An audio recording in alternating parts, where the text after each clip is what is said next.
गुरु भगवान के अनंत अनंत शुक्राना। यशोदा जो है 100 साल तक किसी से बोली नहीं। बोले कन्हैया नहीं है तो किससे बोलो, किसकी ओर देखूं।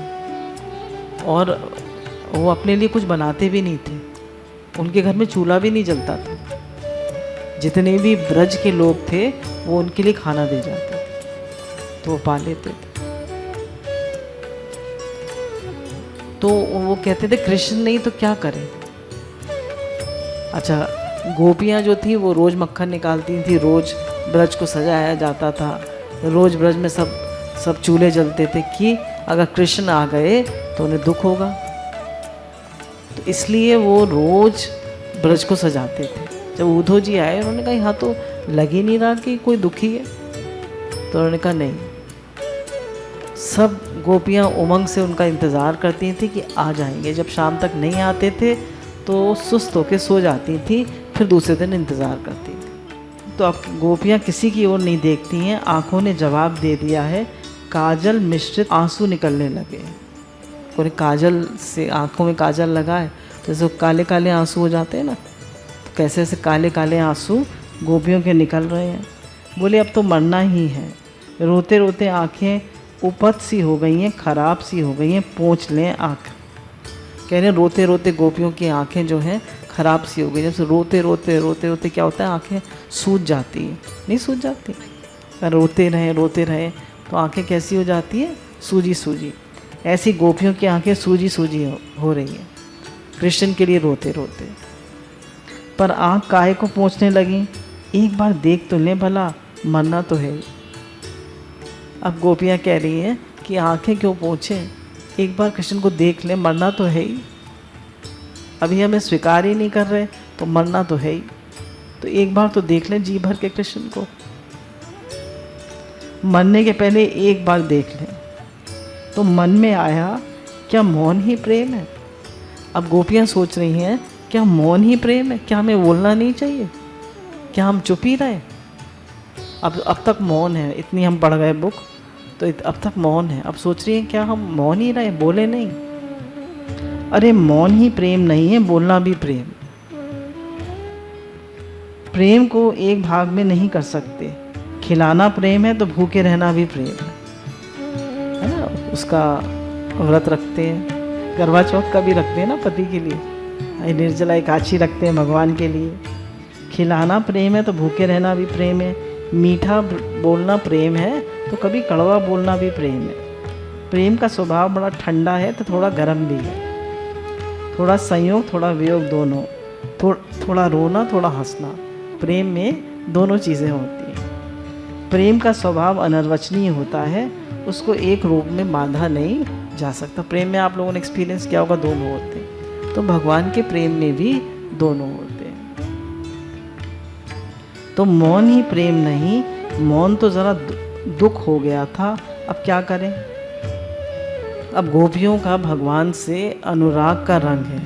अब कह रहे हैं अनुराग क्या है। प्रेम में दो चीज़ें बहुत बाधक होती है। हमारा जो भगवान से प्रेम है या कहीं भी प्रेम है, उसमें दो बातें बाधक होती हैं, एक विश्वास की कमी और एक अभिमान की वृद्धि। ये दो बातें होने से प्रेम में हमारे कमी आ जाती है। हमें अभिमान होता है और विश्वास नहीं होता। अपने प्रियतम पर विश्वास नहीं होता, भगवान पर विश्वास नहीं, और अभिमान है मैं हूँ। प्रेम में विश्वास बना रहता है तो वे बहुत से बहुत प्रेम करते हैं, और उनके प्रेम के सामने तो हमारा प्रेम कुछ है ही नहीं। अब गोपियों का विश्वास है भगवान पर, तो कह रही है वो हमसे बहुत प्रेम करते हैं, कृष्ण हमसे बहुत प्रेम करते हैं, हमारा तो कुछ प्रेम है ही नहीं। ऐसे ही हमें सोचना चाहिए गुरु का तो बहुत प्रेम है, हमारा तो कुछ प्रेम है ही नहीं। भगवान का तो बहुत प्रेम है, हमारा तो कुछ प्रेम है ही नहीं। अगर आप ये सोचेंगे हमारा तो कुछ प्रेम है ही नहीं, तो हमारा प्रेम बढ़ेगा और हमको लगेगा मेरा तो बहुत प्रेम है। भगवान का तो प्रेम है ही नहीं, गुरु का तो प्रेम है ही नहीं, तो हमारा प्रेम घटेगा। तो यही सोचना चाहिए कि हमारा तो प्रेम बहुत कम है, हमें तो प्रेम करना आता ही नहीं है, हमारा तो सिर्फ अहंकार ही अहंकार। अपने प्रेम में कमी का अनुभव हो और उनके प्रेम में अधिकता का अनुभव हो। अपने प्रेम की कमी देख के अनुराग बढ़ता है। जब हम देखते हैं कि हमारा तो कुछ प्रेम है ही नहीं, तो हमारा प्रेम बढ़ता है। और जब हम ये देखते हैं कि मेरा प्रेम तो बहुत है, ये अहंकार अभिमान जो है प्रेम में बाधक है। और उनके प्रेम की अधिकता का ख्याल करके अपना प्रेम बढ़ता है। और यदि अनुभव होए कि उनका प्रेम कम हमारा ज़्यादा, तो प्रेम और कम हो जाएगा। दूसरा, अभिमान ना हो। अभिमान में दोष ये है कि अभिमान में अपनी नज़र अपने ऊपर होती है, प्रियतम पर नहीं होती। जब अभिमान आता है, नज़र किस पर होती है? अपने मन पर होती है या प्रियतम पे होती है? अपने पे। तो बोले अभिमान बाधक क्यों है प्रेम में? कि दृष्टि प्रियतम से हटकर अपनी ओर हो जाती। मैं कितनी सुंदर हूँ, मैं कितनी अच्छी हूँ, मैं कितनी नम्र हूँ, मैं कितनी सेवा वाली हूँ, और मेरे जैसा तो कोई है ही नहीं। अब क्या है, हमारी दृष्टि किस पे हो गई? अपने पे। गोपियों को भी तो अहंकार आ गया कि हम कितनी सौभाग्यशाली हैं, भगवान हमारे साथ रास कर रहे हैं।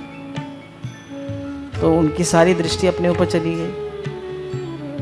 भगवान ने कहा अगर अभिमान आ गया तो ये आपस में ईर्ष्या करेंगी, गड़बड़ सड़बड़ करेंगी। तो भगवान गायब हो गए। बोले इनकी दृष्टि मेरे पे तो नहीं रही, अपने पे हो गई।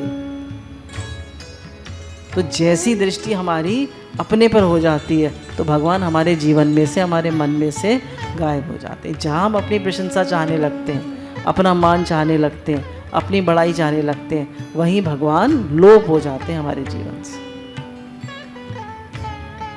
तो अभिमान मतलब अपना मान चाहना। विश्वास में अपनी नज़र अपने ऊपर नहीं होती, प्रियतम के ऊपर होती है। विश्वास में क्या होता है कि नज़र, अब देखिए आपको भगवान पर बहुत विश्वास है, कुछ भी हो रहा है जीवन में, कोई भी बात हो रही है, आपको लग रहा है भगवान का हर विधान मंगल में है, भगवान जो कर रहे हैं अच्छा कर रहे हैं, तो आपकी दृष्टि अपने ऊपर है या भगवान पर है? और आपको लगता है मैंने तो जीवन में इतना अच्छा किया, मैंने तो इतना किया, और भगवान ने मेरे साथ क्या किया? अब दृष्टि किसके ऊपर है? अपने ऊपर। तो अभिमान में दृष्टि भगवान पे ना होकर अपने ऊपर होती है। इसलिए अविश्वास और अभिमान ये बाधक हैं प्रेम। एक राग होता है, एक अनुराग होता है। नाम होता है ना किसी का अनुराग, तो अनु जब लग जाता है तो वो चीज़ बढ़ जाती है। राग और अनुराग, अनु मतलब और बढ़ जाना, अनुराग। अब कह रहे हैं ईश्वर पर हमारा राग होना और ईश्वर का हम पर राग होना स्वाभाविक है। क्यों? क्योंकि वो हमारे आत्मज है। आत्मज मतलब ईश्वर अंश जीव अविनाशी, चेतन अमल सहज सुख राशि। जैसे माँ को अपना बच्चा कितना प्यारा होता है, क्यों? क्योंकि वो मेरा है। तो जहाँ मेरापन आ जाता है, जहाँ अपनापन आ जाता है, वहाँ प्रेम सबसे ज़्यादा होता है। जैसे हम लोग दृष्टांत देते हैं कि सेठ जी हैं, एक उनके यहाँ मुनीम भी है, मुनीम का लड़का भी काम करता है और सेठ जी का अपना लड़का भी है। सेठ जी का अपना लड़का काफ़ी बेवकूफ़ सा है, होशियार नहीं है, उसको कोई 100 रुपये की भी नौकरी नहीं देगा। और जो मुनीम का लड़का है वो इतना होशियार है, उसको 1 लाख रुपए की नौकरी मिलेगी। पर जब सेठ जी नहीं रहेंगे और किसी को वारिस बनाना होगा तो मुनीम के लड़के को बनाएंगे, वो इतना होशियार है, मुनीम के लड़के को बनाएंगे ना? नहीं। क्यों? किसको बनाएंगे वारिस? क्यों? वो अपना बेटा है। तो भगवान हमारे अपने में अपने हैं। जितने भगवान हमारे अपने हैं उतना कोई हमारा अपना नहीं है।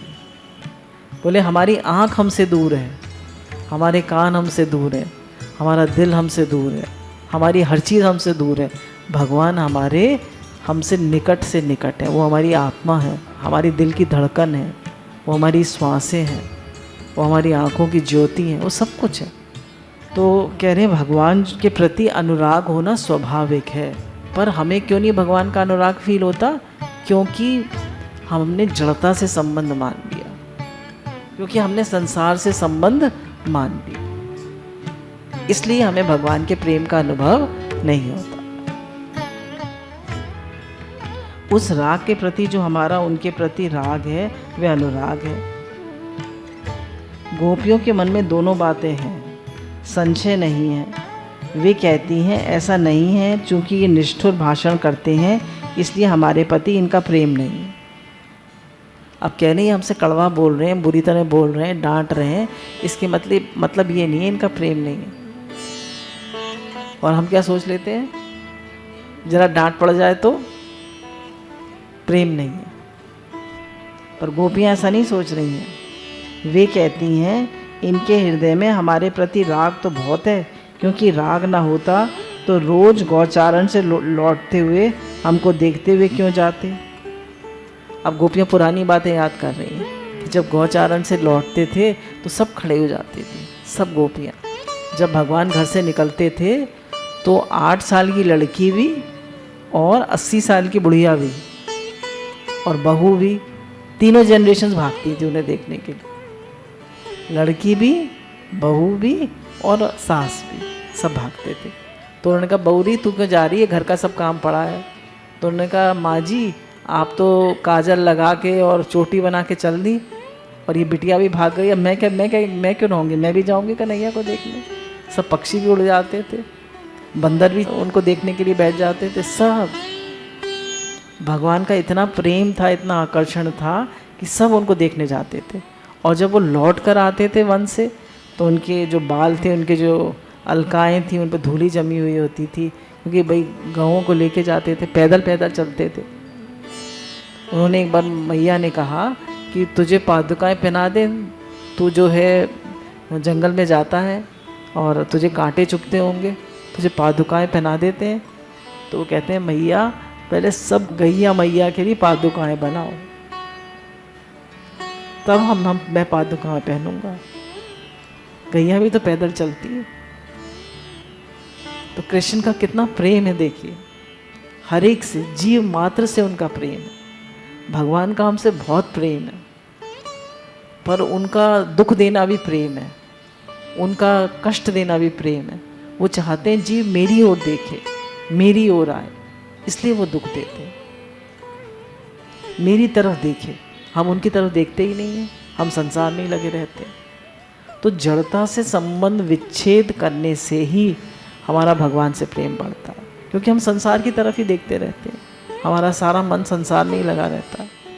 तो बोले वो गौचारण से लौटते हुए हमें देखते हुए जाते, हमारे लिए क्यों बांसुरी बजाते, उलट कर हमारी ओर क्यों देखते।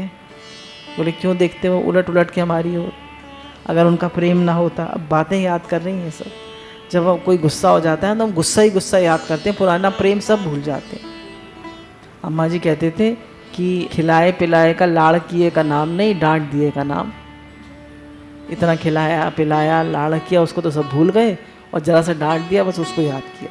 तो गोपियों का ऐसा नहीं है, वो सिर्फ प्रेम याद कर रही हैं, वो डांट याद नहीं कर रही।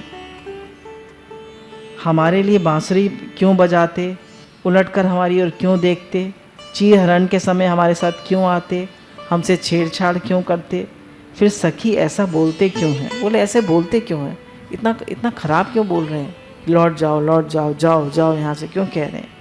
तो बोलने में शायद सखी रे ये चाहते हों कि हम कलेजा चीर कर क्यों नहीं दिखाते। जैसे हनुमान जी ने कलेजा चीर के दिखा दिया ना, उसमें सीताराम थे, तो बोले ये चाहते हैं कि हम अपना कलेजा चीर के दिखा दें। कलेजा चीर कर कैसे दिखाएं। अपना हृदय दिखाने का तरीका यही नहीं कि छुरी से हृदय को चीर दिया जाए, अरे फिर प्रियतम के सामने तश्तरी में रख दिया जाए कि देखो हमारा दिल ऐसा है। अपना दिल दिखाने का ये तरीका नहीं है। ये दिल में से जो वाणी निकलती है ना, इससे पता चल जाता है कितना प्रेम। आँखें बता देती हैं, आपकी वाणी बता देती है, आपकी बॉडी लैंग्वेज बता देती है कि कितना प्रेम। सब बोलती है, हर चीज़ बोलती है, प्रेम में हर चीज़ बोलती है। सखी शायद उनके मन में हो कि गोपियों की मीठी मीठी प्रेम भरी बातें सुने, इसलिए अब गोपियाँ बोली वो चाहते हैं शायद कि हम बोलें, गोपियों की मीठी मीठी प्रेम भरी बातें सुने। अरे नारायण, कृष्ण ने कहा, घर देखो, धर्म देखो, शरीर देखो, परिवार देखो, दुनिया देखो, भजन करो, कीर्तन करो। भगवान ने कहा है गोपियों से, माला फेरो, तस्वीर रखो घर में, ये सब बताया। गोपी के मुंह से पहले ही शब्द निकला, मैवम, ऐसी बात मत बोलो, तुम्हारी ये बात बिल्कुल गलत है। सोले आने, कैसे गलत है? बोले तुम विभु हो। विभु मतलब जो सब कुछ जानता है, जो सबके दिल की जानता है। विभु माने व्यापक। तुम हमारे दिल में बैठे हो, ये जो हमारी सांस चलती है ना, इसको भी गिन लेते। अब भगवान हमारी सब सांसें गिन रहे हैं, हमारी सब मन की बात जानते हैं। हमारे मन में जो तुम्हारे लिए प्रेम के संकल्प उठते हैं ना, उनको तुम देखते हो। तुम विभु हो, तुम हमारे दिल की एक एक बात जानते हो। तुम विभु हो, तुम व्यापक हो। हमारे दिल में अगर तुम ना होते और ऐसी बात कहते तो हम समझते कि कोई ऐरा गहरा है, जो हृदयेश्वर नहीं है वह बोल रहा है। कह रहे अगर तुम हमारे दिल में ना होते तो हम समझते कोई ऐसा ऐरा गहरा बोल रहा है, ऐसे ही बोल रहा है। पर तुम तो हमारे दिल की एक एक बात जानते हो, परंतु तुम हमारे दिल में बैठे हो ना। हे विभो, तुम जानते ही हो ऐसी बात नहीं है। कह रहे एक तो तुम विभो हो, हमारी दिल की सब बात जानते हो, तुम एक एक सांस गिन रहे हो, हमारे मन के एक एक संकल्प को जानते हो, तो तुम ऐसा क्यों कह रहे हो कि लौट जाओ लौट जाओ? दूसरी, तुम्हारे जैसे प्रेमी अगर ऐसा कहे तो तुम्हारे लिए अयोग्य है। कह रहे तुम्हारा जैसा प्रेमी अगर कहे कि तुम लौट जाओ तो तुम्हारे लिए ये ठीक नहीं है, अयोग्य है। तीसरी बात, मीठे में से कड़वाहट कहाँ से निकली? तुम तो इतने मीठे हो। कोई व्यक्ति प्रेमी प्रेम करे और अचानक एक दिन बहुत डांट दे तो कैसे लगता है? आदमी एकदम छिटपिटा जाता है कि ये क्या हो गया। तो कह रहे तुम तो इतने मीठे हो, तो मीठे में से, गन्ने के रस में से कड़वाहट कहाँ से आ गई? जीवन दान करने वाले में से ये वध का उद्योग कहाँ से निकला? बोले तुम तो जीवन दान देने वाले हो, तुम वध करने पर उतारू क्यों हो गए? जो जीवन दाता है वही हत्या करने के लिए आवे, इसलिए निश्चय होता है कि ये बात तुम जो बोल रहे हो वह ऊपर ऊपर से, भीतर से नहीं। कि जो जीवन दाता है वो हत्या कैसे कर सकता है? मतलब तुम अगर कह रहे हो लौट जाओ तो हमारा लौट जाना, तुम्हारा लौट जाना कहना हमारी हत्या है। तो तुम ये सब बातें ऊपर से कह रहे हो, भीतर से नहीं कह रहे। माने आपको ऐसा नहीं कहना चाहिए, ये कोई दूसरा बोल रहा है, ऐसा लगता है। हमारा जो प्यारा कृष्ण है वह नहीं बोल रहा। अब गोपियों का देखिए कितना प्रेम है। कह रही है आप नहीं बोल रहे, ये कोई और बोल रहा है। आपका तो सिर्फ प्रेम ही प्रेम। इतनी डांट पड़ने पर भी, इतना कटु, इतना कुछ कृष्ण ने सुना दिया, फिर भी वो कह रही है इनका तो प्रेम ही प्रेम। देखिए सीखें, गोपियों से सीखें। हमें जरा डांट पड़ जाए, जरा हमारे मन की ना हो तो हम कितने परेशान हो जाते हैं। और यहाँ पर गोपियाँ सिर्फ प्रेम ही प्रेम देख रही हैं, तो इसका मतलब हम तो प्रेम का पा भी नहीं जानते। हमारे अंदर तो सहनशीलता है ही नहीं, हमारे यहाँ तो प्रेम है ही नहीं। क्योंकि जरा डांट पड़ जाए, जरा हमारे मन की ना हो, जरा हमसे मन के उल्टा चले तो हम तो कहते हैं कोई प्रेम नहीं है। ऐसा लगता है हमारा जो प्यारा कृष्ण है वह नहीं बोल रहा है, ये तो कोई बैकुंठ से आ गया होगा बाबा, ये कोई निर्गुणिया वेदांतियों का भ्रम होगा। हमारा नंद नंदन, हमारा श्याम सुंदर, हमारा पीताम्बर धारी, हमारा मुरली मनोहर, हमारा गोपीजन बल्लभ, हमारा राधा रमण, हमारा वृंदावन विहारी ऐसा नहीं बोल सकता, ये कोई और होगा। ये हमारे कृष्ण नहीं है, ये वक्ता कोई और होगा। अरे हम तो सारे बंधन काट के तुम्हारे चरण के तले सट गई हैं। विषय उनको कहते हैं जो बांधे, बंधन की रस्सी का नाम विषय है। दुनिया में बंधन की रस्सी बहुत है, जो बांधे बंधन की रस्सी का नाम विषय है। अब कह रहे हैं एक आदमी को गंगोत्री जाना था, तो बोला वहाँ पे पान नहीं मिलेगा, तुम्हें पान खाने की आदत है, अब गंगोत्री जाओगे? तो बोला कि ना बाबा, मैं तो गंगोत्री नहीं जाऊँगा, मैं पान खाए बिना, मेरे बहुत से लोग होते ना, उनको चाय पिए बिना सर में दर्द हो जाता है, चाय ज़रूर चाहिए। ऐसे बहुत से लोगों को पान ज़रूर चाहिए। ऐसे हमें किसी ना किसी चीज़ की आदत होती है। तो कह रहे हैं किसी भी चीज़ की आदत नहीं होनी चाहिए, किसी भी चीज़ की आदत नहीं होनी चाहिए। जो मिल जाए, जैसा मिल जाए, सब ठीक है। वो कह रहे हैं किसी भी चीज़ की आदत नहीं होनी चाहिए। हम इसके बिना नहीं रह सकते, इसके बिना नहीं रह सकते, हम सबके बिना रह सकते। तो बोले एक सच्ची घटना सुनाते हैं। एक ब्रह्मचारी थे, 50 वर्ष की उनकी उम्र हो गई थी, स्वयं पाकी थे, वो अपने आप खाना बनाते थे। तो एक बार उन्होंने अपने घर वालों से कहा कि हम संन्यास लेना चाहते हैं। तो उन्होंने उड़िया बाबा जी से आके कहा उनके घर वालों ने कि इस तो स्वयं खाना बनाते हैं, अपना किसी के हाथ का खाते नहीं हैं और संन्यास लेने की कह रहे हैं। तो उड़िया बाबा जी उनकी कुटिया में गए, तो झोपड़पट्टी सी बना रखी थी और उसमें अपने आप खाना बना रहे थे और बैठ के आराम से खा रहे थे। तो उन्होंने कहा कि तुम संन्यास लेना चाहते हो? उन्होंने कहा हाँ महाराज, है तो विचार। बोले आप बताइए क्या करूं? तो उन्होंने कहा देखो, तुम तो 50 साल तक स्वयं पाकी रहे हो, अपने आप बना के खाया है। अब जब तुम संन्यास लोगे तो संन्यास का मतलब है अग्नि का त्याग। संन्यास मतलब अग्नि का त्याग। अग्नि का त्याग मतलब सब इच्छाओं का त्याग। अब अपने आप पका के नहीं खा सकते। तो उन्होंने कहा फिर तुम्हें दूसरों के हाथ की खानी पड़ेगी, तो कैसे करोगे? और तुम संन्यास का इरादा छोड़ दो। बोले महाराज छोड़ दूँ? मैंने कहा छोड़ दो। अभी पर गोपियों का ऐसा नहीं है। भगवान कह रहे हैं जाओ जाओ, पर वो जाने को तैयार नहीं।